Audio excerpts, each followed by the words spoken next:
Protests sprung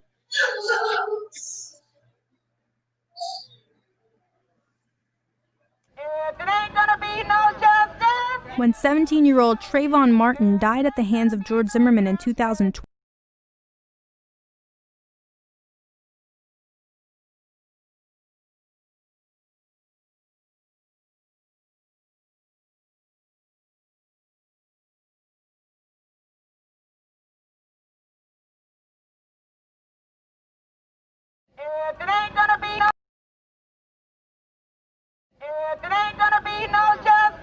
When 17-year-old Trayvon Martin died at the hands of George Zimmerman in 2012, protests sprung up around the country, demanding everything from changes to Florida's stand your ground laws to gun control.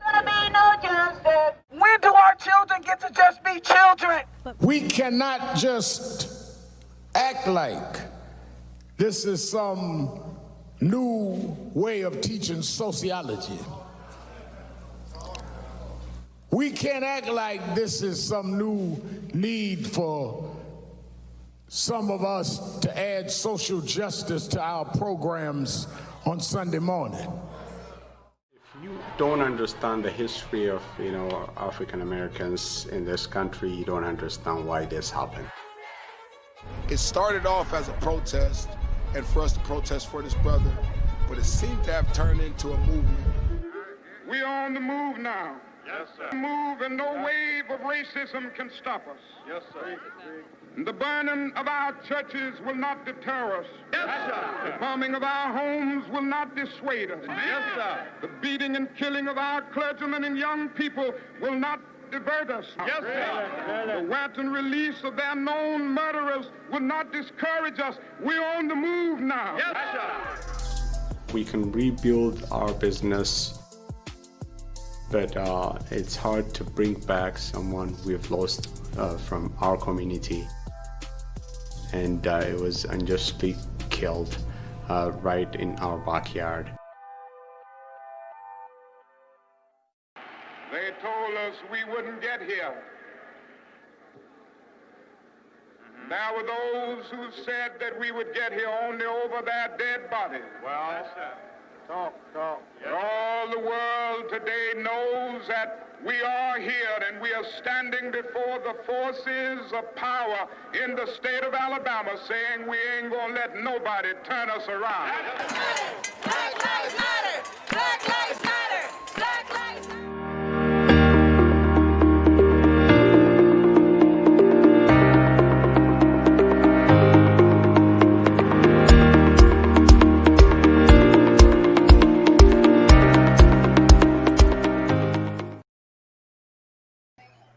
What's up? What's going on? What's going on, Jay? Y'all like my video? I'm trying to be green. Yeah, man. Love it. I like the I'm trying to be green. What's going on? Hey, so let me introduce, thank you to everybody that's on Facebook and YouTube at the present moment that's joining us. Do me a favor, share this. We're going to have a great dialogue tonight, and I do mean great dialogue tonight. This is going to be good, like Teddy Pendergrass. All right. That's for Russell. So in the meantime, share this with your friends and everybody. Tonight's going to be great dialogue. And I just want to let y'all introduce yourselves. Y'all introduce yourself to the people. What's going on? My name is Russell Riley from New York, from Brooklyn, New York, but I live about an hour outside of Albany right now. Glad to be part of this group. I'm Brandon Wiggins from Rocky Mount. Glad to be a part of this. Looking forward to what's to come. Looking forward to November.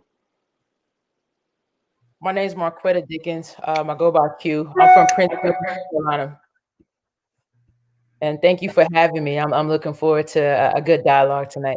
All right. So listen, we just gonna talk. We're gonna dive right in. So primarily, one of the first things that I put that we wanted to discuss tonight, Kamala Harris. However she pronounced her name, I don't mean no disrespect by it if I'm saying it wrong, but I just wanted to see what you guys thought about the pick. Last week, me and Russell, I think you said Susan Rice last week, didn't you, Russell? Nah, I said Condoleezza, actually. Condoleezza. Yeah, I knew it was a Rice. I knew it was a Rice. I just couldn't remember who. But I remember you said them. And so I want to start with Marquetta, because one of the things that I mentioned last night was how we were all at one moment saying Black Lives Matter, which Black lives do matter. But then the next moment, everybody was tearing her down. Like, why did Joe Biden pick her? Why all she done to the Black community? Da da da da da. What's your thoughts on that? I think first thought on that is we have to get to a place where we understand that people can be multifaceted. We can do multiple things at one time. We can have multiple feelings at one time, and that's okay. You know, as a human being, of course, it's upsetting to see sometimes, and especially when it comes to not the lack of understanding of Africans across the diaspora. And so I don't engage in the whole, you know, this lineage is better than the next, so on and so forth. That kind of is why we ended up here in the first place. So I refuse to even go down that path personally. However, I understand, especially my generation, who don't have the historical relevance. And you went back and did the work and the research for yourself. Other times when she came as a DA and a prosecutor, you know, some of the things that she has done and really what the political was at that time. So as I understand it, at the same time, just like I have the ability to do the research, so does everybody else, even though I know that everybody won't. So I'm trying to come from this from an educator standpoint, because I think it's important. And I think we have to be careful and allow people to feel how they feel, but educate at the same time so we can get some context to those feelings and those emotions, because we can't continue to move on emotion right now. Yeah, and that's what we're moving on, emotion. Let it fuel us, but don't let it be the don't let it be the deciding factor in what we choose to do. And I sit back and listening and talking to people. I do believe that people are just venting how they feel, but they still have the end goal at mind. Brandon, Russell, what's up? Man, it's crazy, like you said. Is, you know, it's 1 minute where, you know, got the fist up, you know, Black Lives Matter, all this and that, and then, you know, she gets the nomination, in which, and let me be honest, she was not my first pick. She was not my first pick for the nomination. But who was your first pick? I'm just curious. My pick would have been Keisha Lance Bottoms. Oh, that was my pick. Mama Bottoms. Yeah, that was okay. That she would have been my pick, you know. But at the end of the day, like you said, like Marquetta said, there's an end goal, and everybody's entitled to their own opinion. I think that as a culture, we've gotten so far away from respecting people's opinions. It's like, you know, people get shamed for having an opinion these days, and it's crazy. You know, you're entitled to think about somebody however you want, but please, like, if you're going to go public with something that's in your mind, make sure that you're, number one, educated and that you know the facts. You know, make sure you know 100% about somebody, about what you're saying about somebody before you go say something about them. And you know, she has some sketchy decisions in her past, but you know, let's not act like, you know, her policies were just locking up innocent people when they weren't. So that wasn't what she was championing. So at the end of the day, you know, I as an African, well, not African American, as Asian and Jamaican, I believe she is, as a woman of color, I stand behind her now. You know, she's the pick for the nomination. I stand fully behind her, with her running with Joe Biden and, you know, trying to unseat the president. Gotcha. Yeah. Russell? Yeah, I think that at the end of the day, you know, that's who he chose. That was his decision. She's definitely qualified all the way around. I'm glad for the movement towards bringing a female into his administration and a color to his administration. But once we get past all of our opinions and looking at different things in the news, knowing that there's a left side and a right side of news media, we just need to get behind this administration and vote, you know, for Joe Biden and Kamala Harris. That's just my opinion. That's good. I you know, but Brandon, you said something that was kind of intriguing. You said no matter her past. What is it about her past? The first thing that everybody was hopping on when they found out that she got the nomination, the first thing that they hopped on was that she was for mass incarceration. That was the thing that everybody was hopping on. In which, you know, I'm going to be honest. I'm not a huge politics person by any means. You know, I keep up with it fairly, but I don't dive into it like some people do. But in doing my research, you know, some of the things that she got behind, some of the things that she voted for, some of the things that she was for as a senator may have been necessary at that time. You know, like I said, I'm not by any means a political connoisseur or anything like that. But you know, the first thing that was coming out of everybody's mouth when she got the nomination was mass incarceration. And it's like they were putting her on the chopping block just for that. Like, you know, they were going door to door in areas of color, just pulling people out and locking them up. That's if you had no knowledge of Kamala Harris before this and you just went on social media, that's what you would think she was going around doing. But Marquetta just shared something in the comments. Y'all take a look at that. Because, you know, one thing about Marquetta, she's factual. Now, I will say that. she's factual. But here's my thing, and Janelle Branch just actually said it. She was doing her job. No one told folks to commit crimes. See, that's my whole thing. As a prosecutor, you do your job. If there was no crime, there was no job for her to do. What you think, Marquetta? So I am a very analytical, and when it comes to being an analytical person, you also look at cause and effect, right? And so we have to also go back and look at why these people are doing those crimes, number one. And number two, how did we get to this place of mass incarceration in the first place that happened long before she ever took office? And that started with the war on drugs. And so for me, we have to go back further to understand those things. And if you consider yourself here's where she's flawed. Here's where she's flawed in terms of historical record. But for her to get to where she is now, to even be nominated, she had to do this. And there's no one in this country, I don't care how old, how young, who can say otherwise. If you understood politics at that time, everybody was tough on crime. And we have to understand, as a Black community, who votes, number one, and that is most typically our elderly generation.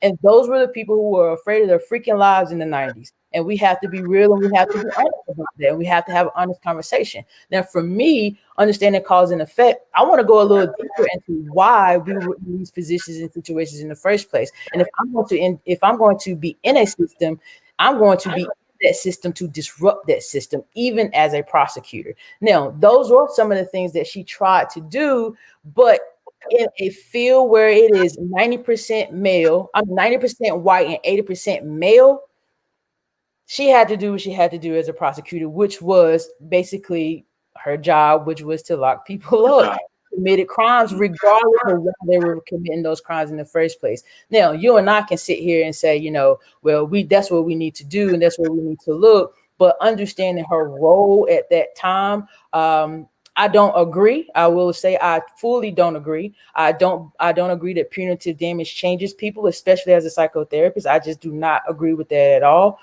She did have programs, and one program that stuck out to me is where first-time drug offenders, including drug dealers who committed a crime, they had a choice of completing their high school diploma in community service to avoid jail time. And that was something small that she did.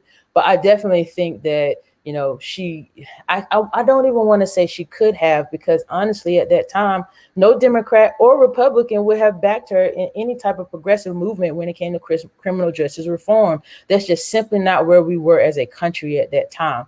But me personally, I would have wanted somebody to be that champion for the people. And I say that, and I'm biased in saying that, because it's simply who I am as a person. So, you know, job or no job, my players will tell you I go to war for them. If that means I lose my job, that's why I have other ways to secure a bag. Yeah, I agree with everything that Q said.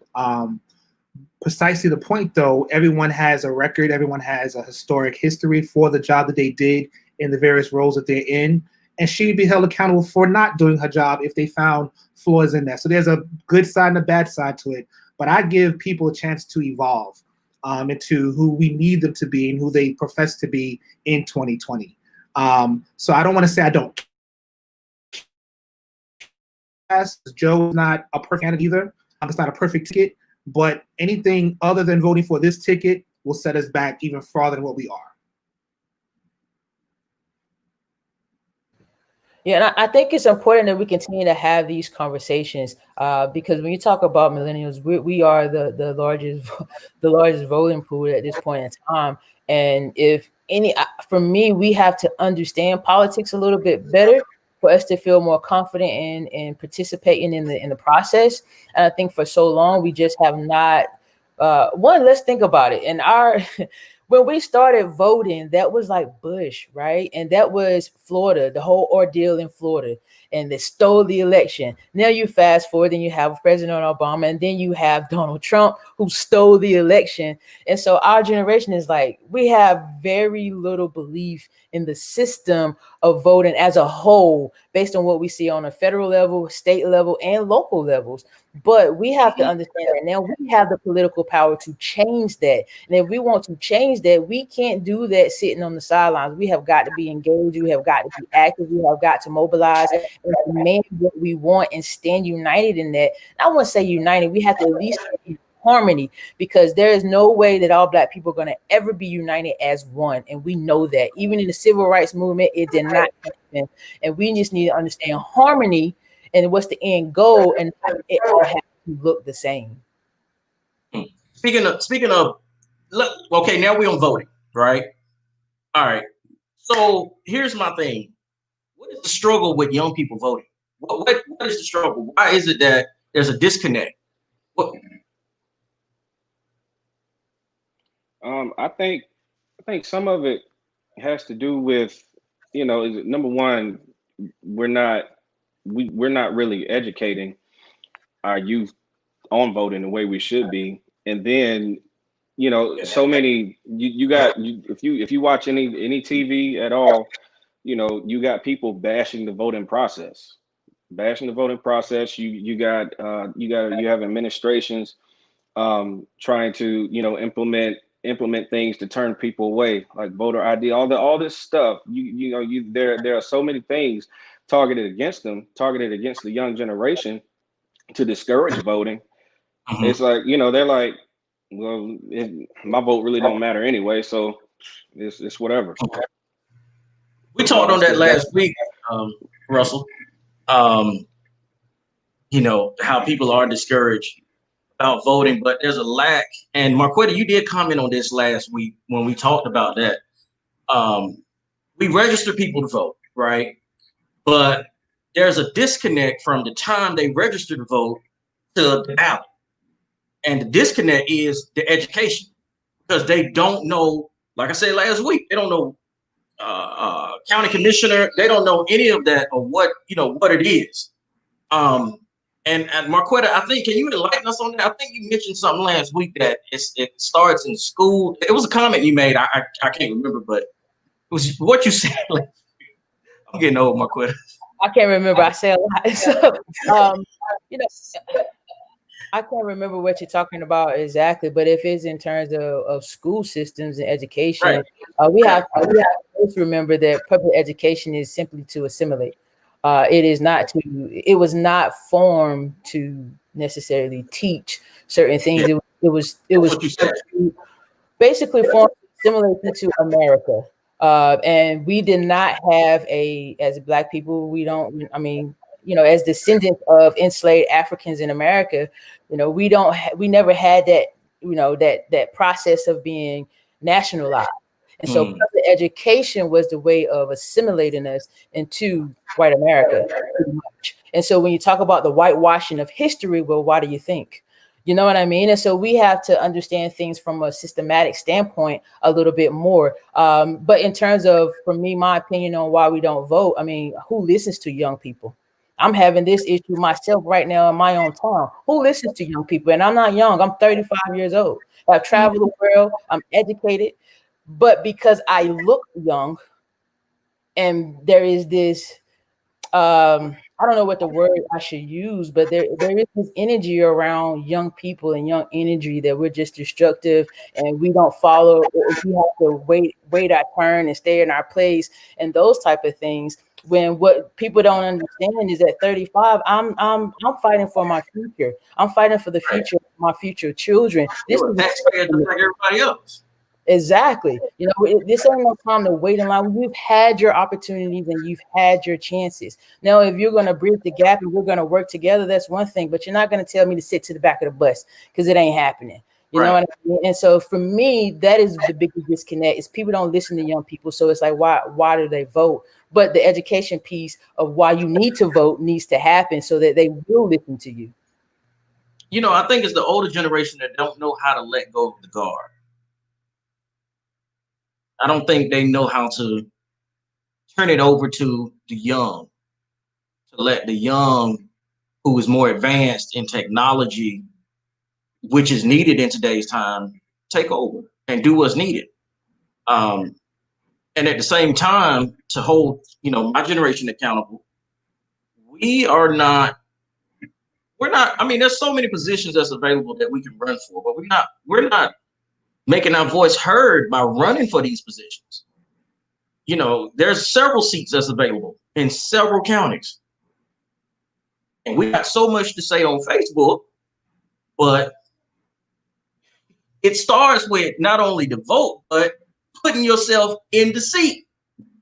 Get what I'm saying? So, I mean, what's your thoughts on that? I think that, you know, as you said, it goes to getting involved. And, you know, Bernie Sanders, give him credit, and Obama, when he was running, tried to have the grassroots order to get young people involved. So, because he knew in first quarter there was going to be a gap at some point, and it's here and it's right in our face. Getting back to your previous question, I think that you said technology, which is very vital and important.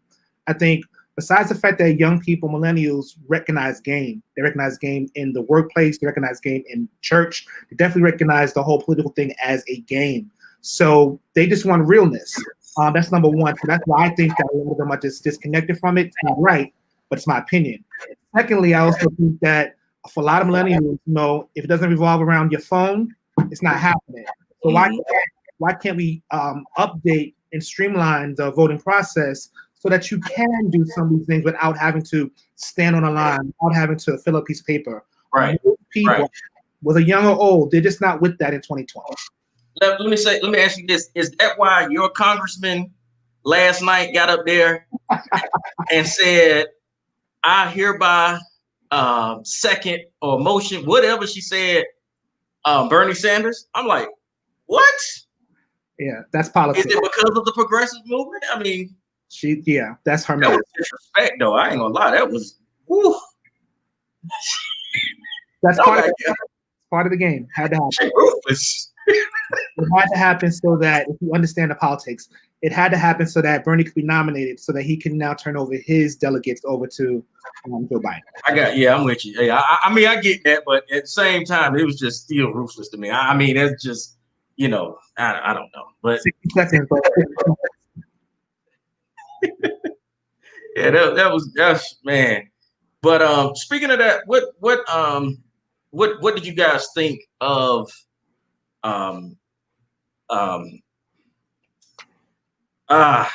what's his name? Which one? Oh my God.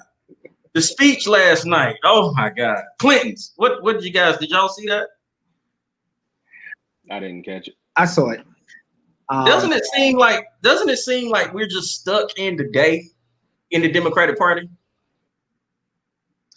That's what the feedback was this morning from what I saw on the news media and reading, news outlets, that the piece before Clinton was Ms. Abrams and 17 up and coming faces in the Democratic Party, and those 17 faces were put as one montage for one message. But then you had, quote unquote, the 70-year-olds speaking after, so that was kind of disjointed in my opinion. But as far as what Bill Clinton had to say, I think he's continuing to make the case for why we should not vote for Donald Trump. If I'm listening carefully to the convention speakers, they're not Republican bashing, but they're specifically threading the needle through Donald Trump. Yeah, it's more. Oh, now when the RNC happens, it's gonna be, oof, it's gonna be terrible. Disrespect. I'm personally over adults acting this way. I mean, it's sickening to see. You know what I mean? Like and these are people at the highest positions in our country. You can't have enough emotional intelligence to put the people first, and that's a problem. And for me, that's something that we need to discuss as a country. I mean, look, it only makes it worse for us, the people. You know what I mean? We are usually a reflection of your leadership. Yeah. We see that every day in politics. You know what I mean? And so when Russell, when you talk about realness, that's all I need. I don't need the politics. Don't wordplay me because I see right through it. You know what I mean? And so just be real with me, what it is and what it ain't, and I can deal with that. I'm gonna deal with it regardless. But now I gotta decipher between are you real, are you fake? Man, that's just a waste of time when we know that in terms of what we have to deal with future wise, we don't have time to be playing around. There's multiple issues for our children that we need to be addressing now. And so what we need to understand that when we're making these votes, we ain't voting for the next 4 years, y'all. Like, we're voting for our children. Like they're bigger than the next 4 years. You get what I'm saying? And so that's the part I feel like we don't understand. We think we're voting for the moment. Not when we talk about the environment, the air quality, we're talking about quality of life, all of those things that we tend to enjoy in all of these other countries that we don't tend to have here in the greatest country in America. We're voting for that now. You know what I mean? And so we have to start to, again, educate each other, understand a little bit better, because it was not until probably sometime in my 20s, even early 30s, where I really truly started to understand the political system as a whole, and why I needed to be more involved, because I'm such I don't do politics person. I just kind of shied away from it, and you know what I mean? But I knew the importance, but on a grand scheme of things, I didn't necessarily talk about it. But now understanding the influence that I have, because I work with young people every day, and they really force me out and push me out, I think that this is something that we need to discuss a little bit more within our community, especially with our young people, especially even starting at high school. I work with college students. So for me, this is important, not to tell them who to vote for, but to at bare minimum explain the process and why it's important that they utilize their voice. And just to add on to that, see, the thing is, we already got one Supreme Court justice right now for her life, right? So that's going to turn, say for instance, she passed, then you got a what? What is it? 7? No. It's 9. Help me out, Brandon Russell, Marquetta. It's going to be 5-4. Oh no, 6-3, right? We'll have 6 Republicans and 3 Democrats, right? Right. If something happened to Ruth Gender. Right. Right. Yeah. That's at stakes. The Supreme Court. I mean, it's so much. It's so much to it. So I mean, shift gears though, real quick. I mean, it's all on the news, and I think one of the things that Donald Trump thrives in is chaos. He thrives in chaos, and I feel like that's why he is trying to create chaos when it comes to this mail-in ballots. What's your thoughts? Because I just feel like he's trying to seize the election through mail-in ballots. That's exactly what he's trying to do.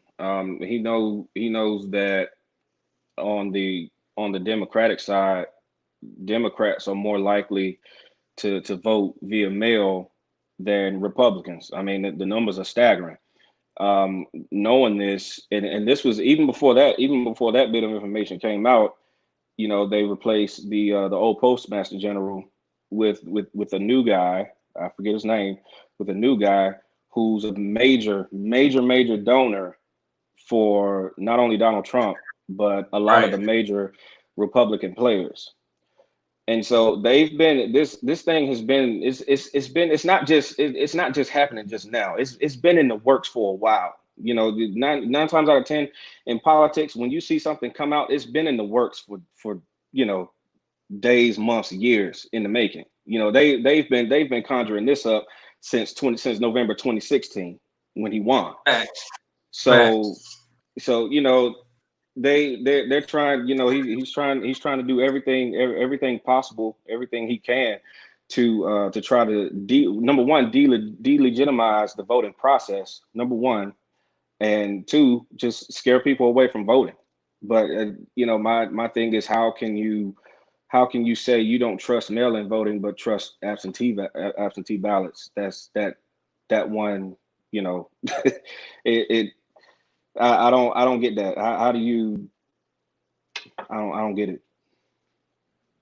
None of it makes sense. And like you said, it's for chaos and confusion.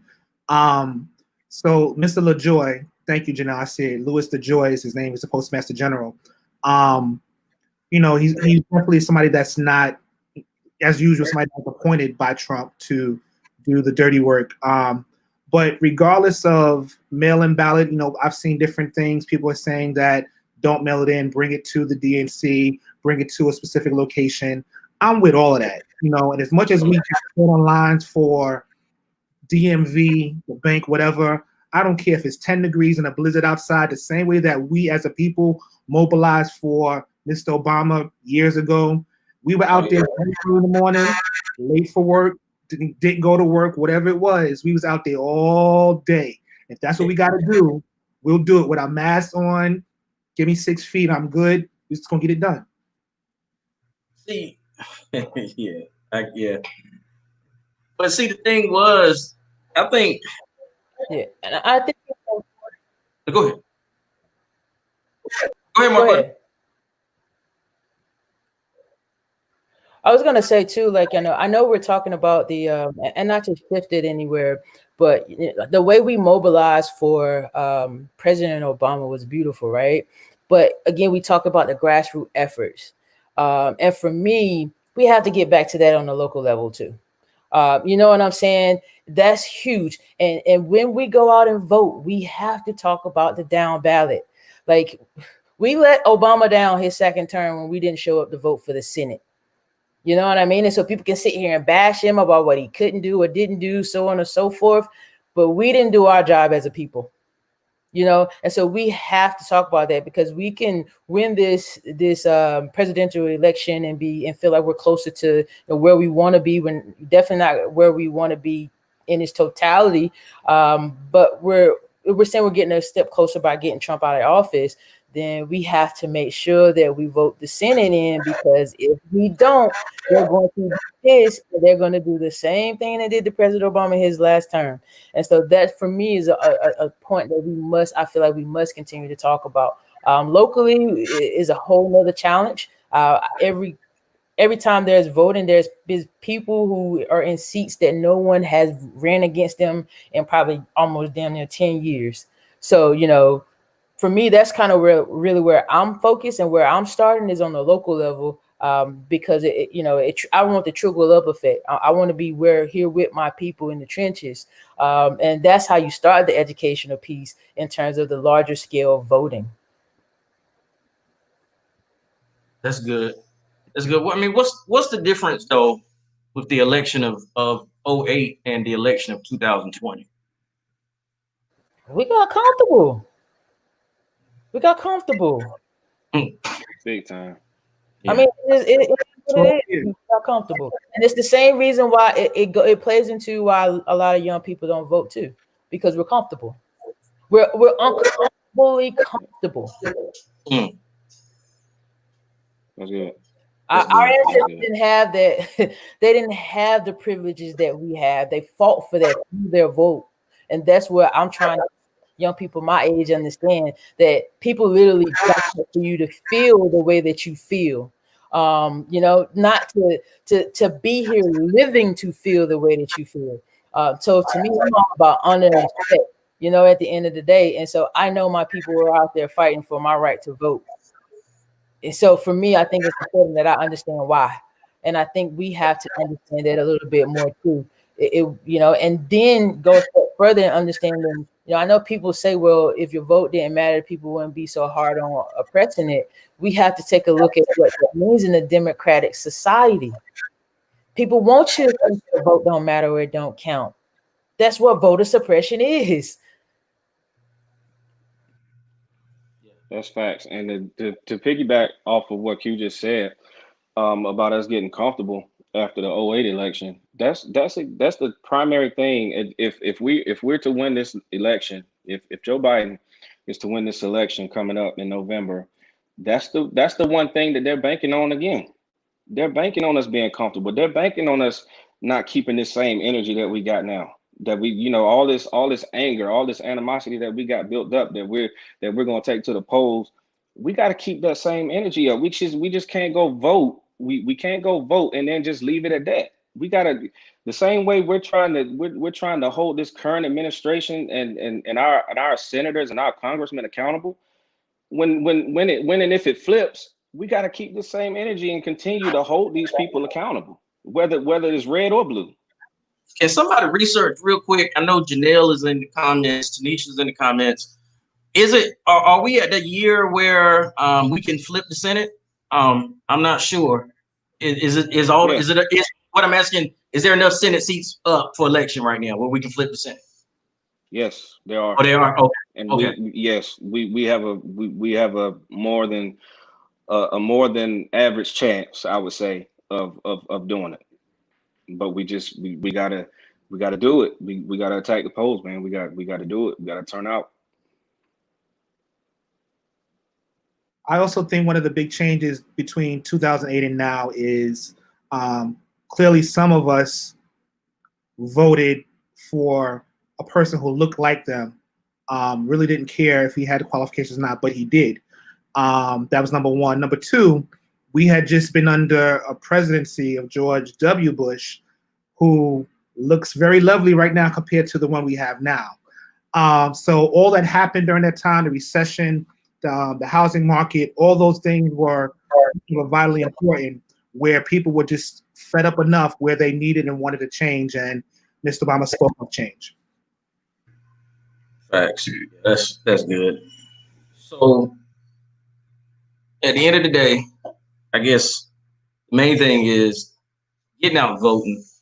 A lot of people don't know this, and this is something I've learned recently, that your job allots you a certain amount of time on election day to go vote. And a lot of people do not know that, honestly. So, I definitely encourage all those that's listening to spread the word, to go look at your policy, your manual books, because a lot of jobs, I think I work with BB&T, I think it's like 3 hours they give us to go out and vote. And my thing is, that's all I need. Just wherever they post the Department of Labor sign is usually all there, all those important things that people don't know about, but the voting rights and the amount of hours needed, it's usually there. It's usually in policy and procedure as well. Us up north, we're not really affected by that for the most part, unless you work like as a commission or something like that, because our polls open till 9:00 p.m. and they open as early as 6. So. But y'all Democratic anyway. I mean, no worries. Blue state, it's not like us. I think they predicting North Carolina to be 0.2% leaning towards Trump. You know what I mean? Like it's crazy. It's crazy. Yeah, I think too. There was a great point made in the chat that early voting starts October 15th. Yeah. I think we need to make sure that we're pushing early voting as much as possible, because if you do want to take that mail-in ballot during early voting, then you very much can do so. And so I think that's something that we definitely need to be pushing big time. October is right around the corner. And so I know we're going to be trying to mobilize in our local area to be doing more of that. You know what I mean? And even though I am not necessarily a registered Democrat, I'm a registered independent. I know where I'm flowing to this election. for me, and what, again, as an individual, not necessarily as an organization, since we're nonprofit and we can't do that. So for me, it's all about education. It's all about making sure that people are understanding the process and why it's important to be involved in the process, and also understanding in terms of the process why, if you're going to do things like vote for a third party, maybe this may not be the best year to do so. We can try it again next year. I mean, the next election, because I'm all down. I'm all down for that next go round. If people ain't trying to hear what we have to say, I'm most definitely down for a third party vote. Hey, so what's y'all thoughts about Kanye West? Is this just mentally challenged? I mean, what's y'all? Now, I did see an article, and somebody correct me if I'm wrong in the comment section, but Kanye West can only be on the ballots in 13 states. So that's what I read because of the time and he, did his application. But the fact of the matter is, those 13 states, even though they're like Midwest states like Montana, Idaho, it's the Midwest states. But those are important states. Right. Yeah.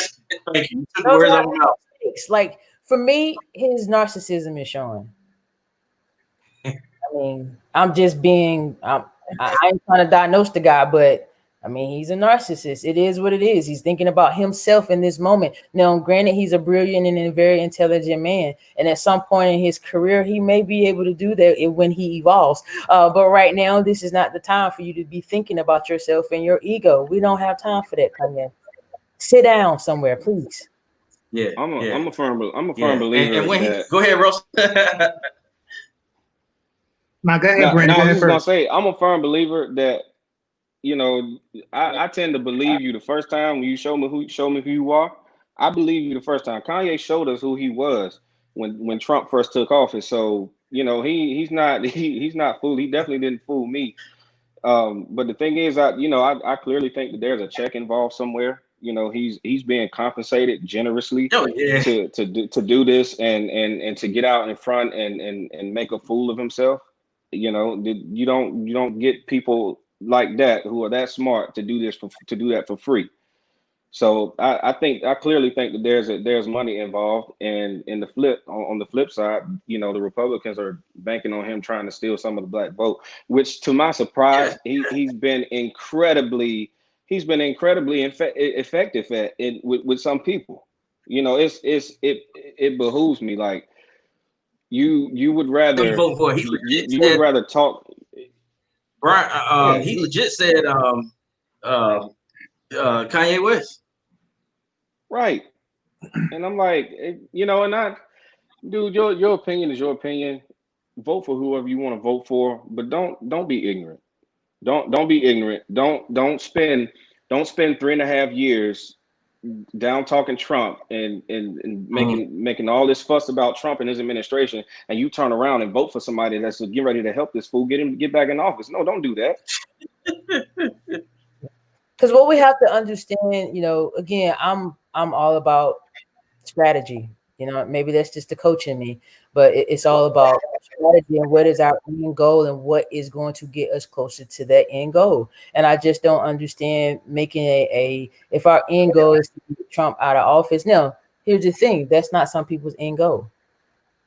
We have to be honest with that. We are going to lose some black votes because, number one, I've had people already come to me talking about the blackness of Miss Harris and her kind of the things that she want to do, and in the same regards of how they refer to President Obama, who are both viewed as immigrants, right? And not they're viewed as immigrants before they are necessarily black. And so, I feel as Black Americans, and especially if we're Black Americans who our lineage has suffered from, slavery on this continent and on this soil itself. We're tired of seeing we're tired of being in this group of people of color. We are distinctly different.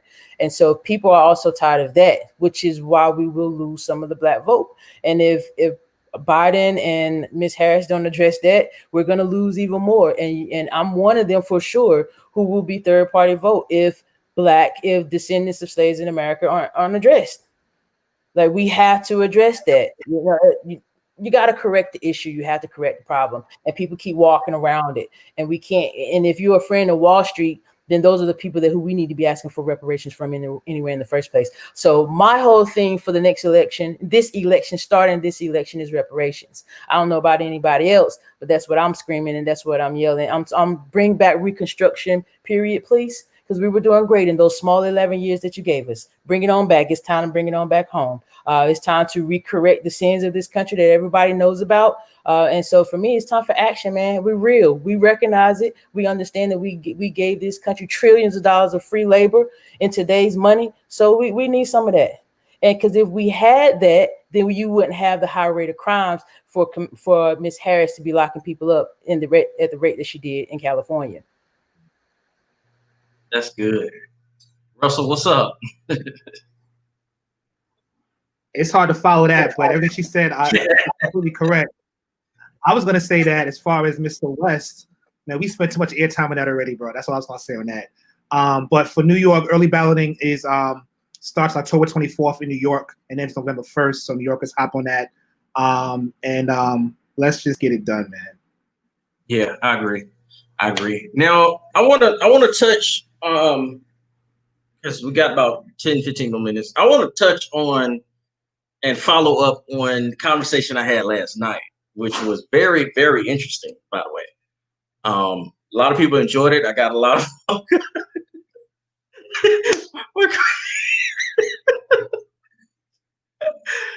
I got a lot of phone calls about that today.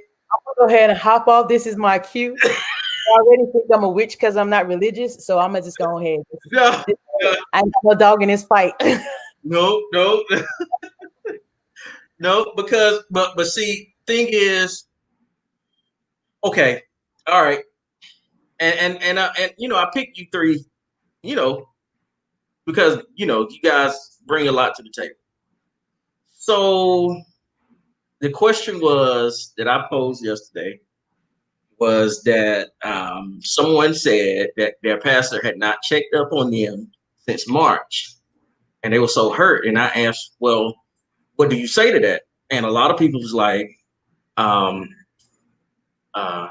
did you check on your pastor? So last night we had dialogue, and it was entitled, did you check on your pastor? I just want to ask you guys a question. And I know too, Brandon and Russell, Russell's a bishop. Brandon is the assistant pastor. And then Marquetta, she mentioned she's not religious, although Marquetta, you grew up at what, St. Luke, right? I grew up at Holy Temple in St. Luke. Holy Temple where? We went to church together when you were a kid. What? Mm-hmm. Yeah, let me have a dead moment. Yeah, till I was about I think about 8. And then we went to because my mom was married to Cleveland Cooper. Morris Cooper. That's my granddad. Yep. Deacon Cooper, your granddaddy. Yeah, that's my step grandfather. Yep. So yeah, that's why I started out. So for me, growing up in the Holiness Church and then the Disciples of Christ. I got to do this for Deacon Cooper right quick. On my way home. Oh, on my way home. I remember being in church at like 4:00 and I was ready to eat.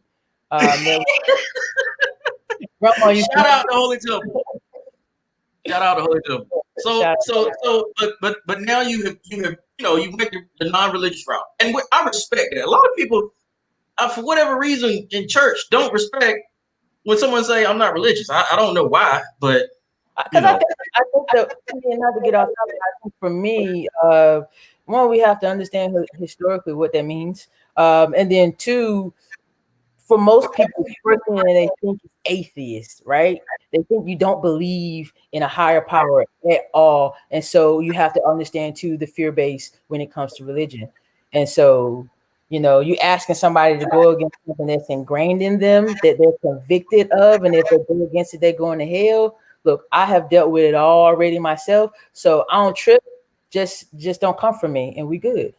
If you come for me, keep that same energy when I hit you with the fact. That's all I'm saying. Just don't do that. So let me ask you guys a question then. So what would you have said if someone had said to you, my pastor haven't reached out to me since March? I mean, What would personally, I be look at it from a leadership as a leader myself, right? I'm in charge of a team. And for me, and also from a therapeutic background, I always lead up with how does it make you feel? I always put it back on that person. If I don't know what to say, tell me how that make you feel, and then they'll start to tell you how makes you feel. Most times, people just really want you to listen, and so I would try my best not to interject how what I would do as a leader, because not all leaders are the same. You know what I mean? I know what I would do as a leader. I don't expect my team to necessarily call me and check up on me. That's my job and that's my duty. And I took upon that role as a leader. Now, when it's done, I totally respect it and I appreciate it for what it is. But I lean on other people when I need them. I don't lean on my team because they need me more than I probably need them at that particular time. You know what I'm saying? So for me, it's more so of finding out where that person is in their headspace, and if they feel like they are not connected to their leader and they're looking for a different leaders, different home, then that's where you could maybe be, intercede and help that person in whatever way that may be needed. That would be the Christ-like thing to do, in my opinion. Right. I think funny. It depends on who it is, to be honest with you. If I know the person I know that their leader, I may handle a different way. Because you have some people who deserve did you check on your pastor? Then you have some that I would say, I'm really sorry to hear that. What can I do for you? Is there something I need to convey to your leader to help you out? What do you need right now to help you through the next 7 days? That's how I would probably handle it. But people do forget. Forget or just don't understand. And being in Christian leadership or being in leadership in church, man, we human like everybody else. We got kryptonite just like everybody else. We got issues like everybody else. We got family dying of COVID like everybody else. We got jobs that we work in the secular and we got laid off just like everybody else. So you're speaking from the pastoral standpoint, right? I got to. Yeah. Okay. So how? I figured. No, go ahead. Go ahead, Brandon. No, I was just gonna say, I kind of piggyback off of what Russ was saying. My first thing would be, to ask the individual, was your pastor the type of person to reach out to you or check on you before all of this happened? Yeah, and then two, you just like Russ was just saying, you have to understand that although we may carry the title of a pastor, that doesn't make our life any different than yours. We have struggles just like you have struggles. We have obstacles we have to hop over just like you have obstacles that you have to hop over. And not to sound not to sound like I'm not, we're not sensitive to the issues of the people, but take that into account before you ask why haven't somebody checked on you? Have you checked on people, since this whole thing has been going on? So and different people have different needs, man. Different people are different. We all have different things, and our needs are different. Like, that's one thing as a pastor that you have to understand, is that you have some that are strong, you have some that are not as strong in some areas. It's just, there's a lot that you have to understand. And I can understand why somebody might ask that question, but just don't be just be sensitive to the fact that your pastor may be facing some of the same things, if not more, than you during these times. Russell, from a okay. I would say too, for me, is a couple of things. One thing that kind of stood out is, our struggles may be the same, but our accountability level is not. As leaders, we have a whole nother different level of accountability than the people that we're leading do, and for me, that's why understanding that as a leader, you must have your tribe. You have to have a tribe. to be able to help you through those struggles so that you can be there for the people that you were elected to lead. And you can't do that from an empty cup. I get that. I understand. You know what I'm saying? But I can't say that. And trust me, I've done a lot. I go through a lot. But when everything broke out in the middle of the pandemic, in the midst of me getting a new job, and then everything happened with Breonna Taylor and George Floyd, and everything just imploded, there was no excuse for me to say, well, y'all know I got the job. Why y'all didn't call me? You know what I'm saying? My grandfather has dementia. I'm here. I'm helping take care, and I'm here with my family. That's never going to fly. You get what I'm saying? So for me, it's just a matter of understanding the trust that people have given you as their leader. But also understanding there's different leadership styles. And some people just aren't nurturers, right? But if you're not a nurturer, then you need to make sure that you got some nurturers around you who can reach out to the people, your people, to make sure that they're okay and report back to you and delegate it if you can't do it yourself. You feel what I'm saying? But some way, somehow, I do feel that the people within your care as a leader should feel something, especially in the middle of a pandemic and people are struggling.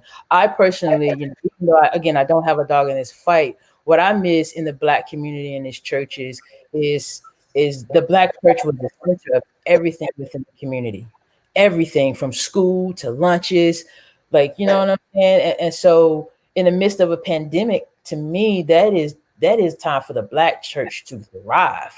So that's just kind of where my mind goes. But again, I'm coming from just a general leadership position, because I love leadership. If you don't know anything about me, like I dive into leadership type stuff. And so Russell, can you, because you operate in the office of the bishop. So not only do you have your church, but you also have another set that you oversee. But to point to the local, let's talk on just the local, not even the churches that you oversee. Can you tell the everyday person, and even Brandon, you can pitch in on this. Can you tell the everyday person what a pastor deals with day to day from Monday through Saturday?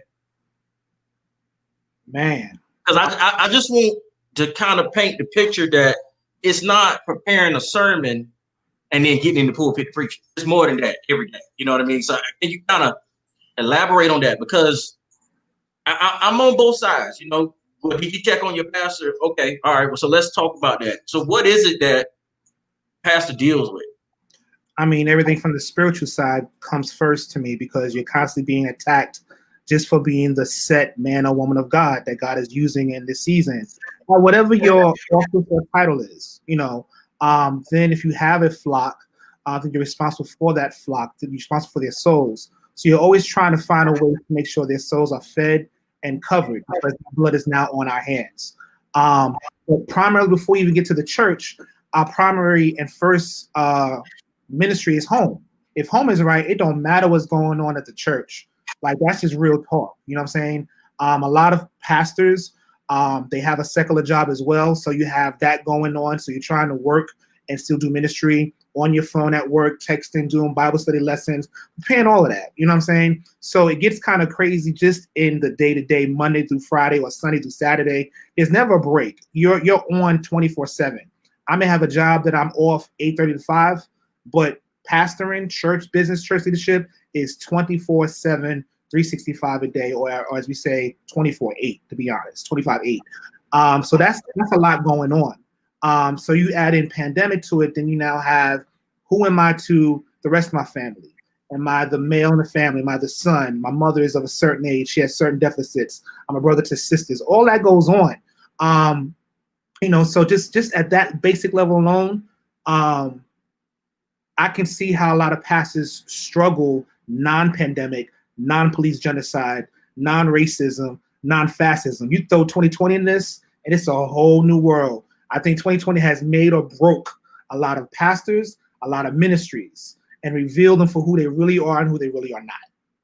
Wow, that's deep. That's deep. Brandon, you're the associate assistant pastor, right? Assistant pastor, right? Yes. Right. So speak from the point of you're delegated, because you I'm sure the Apostle Tillery puts delegates you with a lot of stuff. Talk on that for us. Well, it's just like Russell was just saying. There's a lot of when people look at you as a pastor, a lot of times they see you under that hat and that hat only, because they only see you on Sundays or Tuesdays or Wednesdays, whenever you have Bible study, whenever you meet as a corporate body, that's where they see you, and that's the only hat that they see you wearing. Outside of that, you have to be daddy. You got to be husband. You got to be brother. You got to be son. After you've gotten up there Sunday, after you've gotten up there Tuesday or Wednesday, and fed and poured yourself out, to exhaustion. You got to come back home and deal with whatever you left. Whatever you left at home Sunday morning, you gotta go back home Sunday morning. You gotta go back home Sunday afternoon and face that. Whether it's with your spouse, whether it's a personal problem that don't nobody know about, because we as pastors do have personal problems. We do have personal issues, but that's a whole nother topic for a whole nother day, and I'm not gonna get into that right now. But people gotta understand, that the hat that you see many pastors wearing on Sunday is not the only hat. We're people, we're human too, with jobs and responsibilities. And people they have to they have to understand that. They gotta understand that. I'll say this, and I'll get ready to close it out. I think 2020 has taught us the importance of how to recalibrate. How to recalibrate in our lives, with what's going on, everyday life. It's teaching us how to recalibrate. And if you don't know how, like you said, if you don't know how, you're going to get lost in the shuffle. And I think that's what's going to hurt a lot of churches, that they don't know how to recalibrate and, get caught up with the time in which we're in now. So that concludes this Black and Proud series. And listen, I enjoyed tonight. Tonight was deep. It was actually deep, and I'm thankful for each of y'all. I just got one question, and I always close out on a question. Just question. Who was the greatest? Kobe Bryant, Michael Jordan? Michael Jordan, man. We ain't playing that game. I'll play it. I don't mind playing it. I don't mind playing it at all. I gotta go with Kobe. Let me explain, right? Kobe was a combination of all your favorite players, because that's what he deliberately set out to do. He's a better shooter than Michael Jordan. He studied MJ.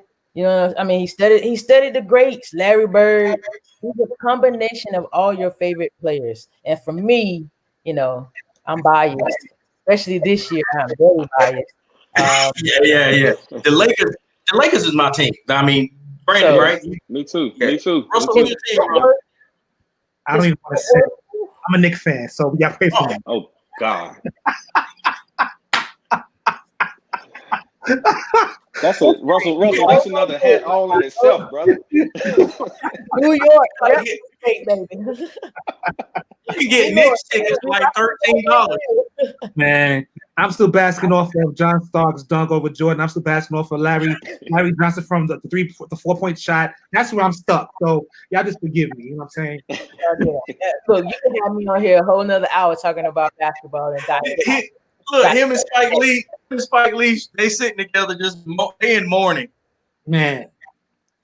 Yeah. After they Spike, he might as well just find him another team. He might as well go on over to Brooklyn. Nah, I can't do it. Nah, I'm from Brooklyn. That's the funny part. I'm from Brooklyn. I can't do it though.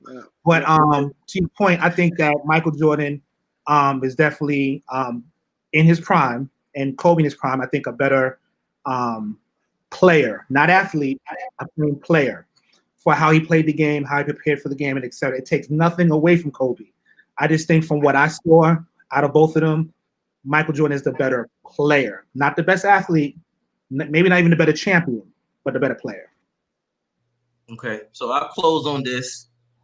My team is the LA Lakers, but however, I grew up in the era of both Jordan and Kobe. I was fortunate. I was born in 1989. So but let's be real. We were real young. We were real young watching Jordan. Hey, look, I remember I was sitting with my grandma on her lap when Jordan got food poisoning and was playing Utah against Karl Malone and Johnson. Now I remember that. No, we remember, but were we at an age where we could dissect the game like we could when Kobe was okay. That's So why I'm biased. You feel what I'm saying? So I was going to say, I actually was going to say, I have no pick. I like both. Oh, come on, man. Come on. You gonna ask us the question and make us pick, but then brother, what happened? That's the journalist. That's the journalist. Now the thing is, here tonight. And hey, listen. My man from Portland is playing right now. Hey, but man. it's a setup. It's all set up. That's who they need to be hyping up. That man is. It's a setup. I'm loving this for Melo. I have to admit, I'm loving this for Carmelo. Yeah, because man, everybody wrote him. Yeah, loving it. Everybody wrote him. Yeah, but the thing is, it's still a setup. They might even win the next game, but you watch. LeBron gonna cut the Rockets up, and this year in a Lakers jersey, he better. That's all I'm saying. He better. Yeah, with Kobe Bryant's death, is almost like the picture is painted. You have to win. And I don't mean to put that type of pressure on him, but it seems that he does better from outside pressure. Yeah, he does. I agree with that. Yeah, I really like Caruso. I think Danny Green was just shooting bricks last night. Need to sit down somewhere. Yeah. The So it is. I think Portland would be our toughest. Actually team to face. I don't think the Clippers will give us that much as people anticipate. My thing was this last night. Why sign Deion Waiters and J.R. Smith, two dudes that can shoot and not playing? Yeah, bad coaching. I mean, Danny Green put up so many bricks last Danny night. Bricks. He could have built the whole subdivision last night. I mean, I might have stumbled upon a new nickname for bro. I don't know. Danny Bricks. Yeah, rotation definitely matters. But who knows? You know what I mean? I don't know. I just feel like with NBA players, your rotation shouldn't matter as much, but it does. Yeah, why not try somebody else if he ain't doing it? Where's the trust? So I can definitely understand the frustration around last night, but I'm for the Lakers. All right, so last question. So who's in the finals, and how many games will it take for them to win it? I ain't watched it. I'll be honest. I ain't about to give my opinion on that one because I ain't studied enough yet. All right. I can respect that. You want the honest opinion or you want the fan opinion? No, I want the honest. The honest opinion? Yeah. My honest opinion is that the Rockets are gonna come out the West and face the Bucks. Excuse me. Go ahead, tip on. That you asked for my honest opinion. That's my honest opinion. I've never seen a team buy into a system the way they've bought into that small ball system, and given that they've done as much damage without Russ on the floor as they have, And then they're defensively, they're buying in defensively. James Harden is playing defense out of all people. Who knew James Harden could ever play defense before this year? I mean, really. He must got them toes on. His feet must be feeling a little better. So you're saying the Rockets? So look, the Rockets are in the bracket with the Lakers, right? Yeah. Oh, so you're saying the Rockets are going to take the Lakers out? I think so. We don't shoot the ball well enough. I love LeBron. You know what? I love LeBron. I love AD. We do not shoot the ball well enough from the outside to really do damage. I don't think we can do it, man. I don't think we can do it. I want us to do it. The fan in me wants us to do it, but seeing all those bricks go up last night. Yeah. I did. I'm a realist, and seeing all those bricks go up last night, all around the board. Not only Danny Green, KCP, he was putting up bricks. Kyle Kuzma hit the side of the backboard. You know, what gives, bro? What gives?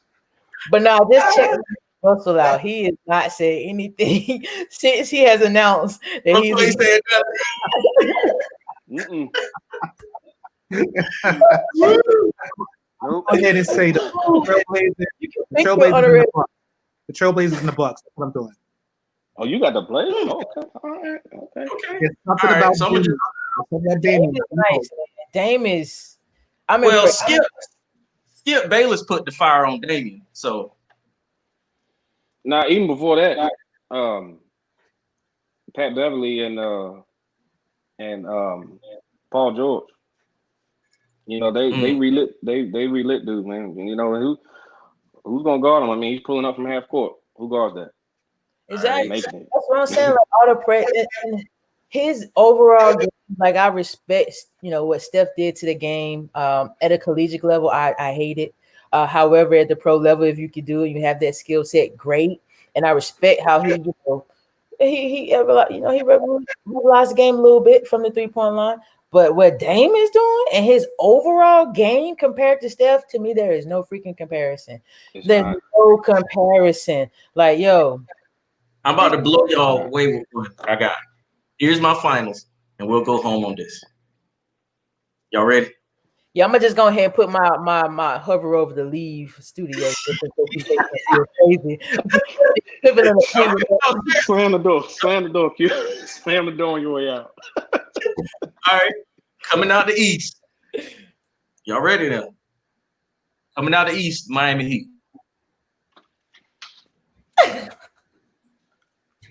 All right, I'm gonna head out. You did that for a chocolate factor. I didn't even watch Miami, but they don't even sound right. What year was that? No, really, Jimmy Butler, man. Sorry, no, I'm kidding. All right, for real. Coming out of the East, though, for real. Boston, Lakers. Boston's destroyed the Sixers tonight. Boston, Lakers. Coming out of the East. Kimba. I like Yeah. Charlotte, I don't know what Michael Jordan was thinking letting Kimba go, but I don't know what Michael Jordan has been thinking for the last how many years has he owned the team? Since there was the Charlotte Bob. Too long. He's right there as a 1B. James Dolan is 1A as the worst owners in sports. Worst owners in pro sports. Kobe never. Kobe would never. Russell broke out the credit